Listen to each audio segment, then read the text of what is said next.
Hi விவாஸ், இன்றைக்கி நான் உங்களுக்கு கவுனி அரிசியை வச்சு தோசை செஞ்சு காட்ட போகிறேன். வாங்க எப்படி செய்யலான்னு பார்க்கலாம். அதுக்கு முதல்ல நீங்கள் ஒரு பாத்திரத்தில் ஒரு உலக்க அரிசி எடுத்து போட்டுக்கோங்க. போட்டு அது கூட வெந்தயத்தையும் போட்டு ஊற விடுங்க.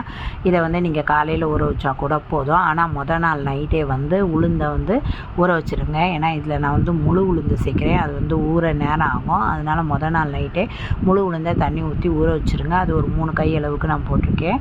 போட்டுட்டு நான் மறுநாள் காலையில் அதை நான் ஜாரில் போட்டு அரிசியை அரைச்சி கொட்டிட்டு, ரெண்டாவது உளுந்து அரைச்சி அதையும் கொட்டி அதை நல்லா மிக்ஸ் பண்ணணுங்க. மிக்ஸ் பண்ணி போது அது கூடவே டேஸ்ட்டுக்கு கொஞ்சம் உப்பையும் போட்டு அதை நல்லா கரைச்சி எடுத்து வச்சுருங்க.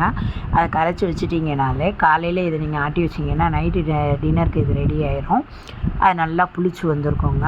பார்த்திங்கனாலே தெரியும் உங்களுக்கு. கரைச்சி வச்சதுக்கப்புறம் பெரும்பாலும் எல்லார் வீட்லேயுமே காலையில் எழுந்திரிச்ச உடனே டிஃபன் இட்லி தோசை தான் எல்லார் வீட்லேயும் செய்வாங்க.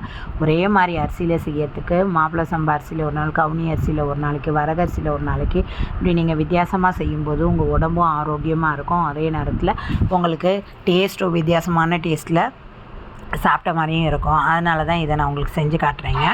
மாவு நல்லா புளிச்சு வந்ததுக்கப்புறம் அதை தோசைக்கல்லை காய வச்சு அதில் தோசையாக ஊற்றிடுங்க. ஊற்றி அதை நல்லா 2 பக்கமும் வேக வச்சு திருப்பி போட்டு எடுத்துட்டிங்கன்னா இந்த டிஷ் ரெடி ஆகிடுங்க. இது செம்ம டேஸ்ட்டாக இருக்குது. இது எப்படி இருக்குன்னு ட்ரை பண்ணி பாருங்கள்.